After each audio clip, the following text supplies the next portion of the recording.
In today's video, I'm going to teach you how to set up taxes in Woocommerce, a step-by-step guide tailored specifically for beginners. Whether you're just starting out or looking to ensure your online store is legally compliant, setting up taxes in Woocommerce is essential. Let's delve into this process and make it as easy as possible. First, you'll want to open your web browser and head over to wordpress.com.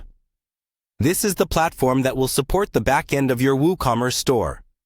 Once on the home page, look for the Login button, usually located at the top right corner of the screen. Click on it and enter your login credentials to gain access to your WordPress dashboard. Your dashboard is the hub of your online store, where all the crucial configurations are made. Once you're on the dashboard, navigate to the Woocommerce settings. You can usually find this under your website's main menu or directly in your WordPress toolbar if Woocommerce is already installed and activated. In the Woocommerce settings, there's a tab for General Settings.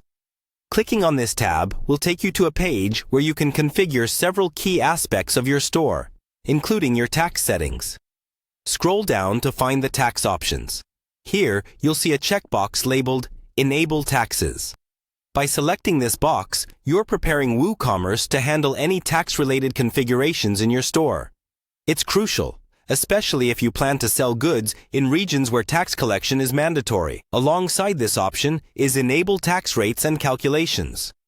Check this box as well, allowing Woocommerce to automatically calculate taxes for your customers during checkout.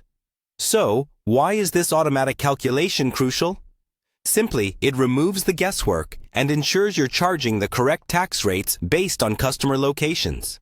This won't just comply with legal requirements, but also builds trust with your shoppers. They can see clearly how much they're paying in taxes, and everything is transparent. As you make these changes, ensure to save the settings. Normally, there's a Save Changes button at the bottom of the page. Clicking this finalizes the setup, so you're ready to start collecting taxes on each sale processed through your store. With these simple steps, you've successfully enabled taxes in Woocommerce. Remember, this setup is crucial for maintaining compliance with sales tax regulations and ensuring smooth transactions on your site. As always, if you have any doubts or specific needs about tax rates applicable in your region, consulting with a tax professional is advisable. Thanks for watching, and happy selling!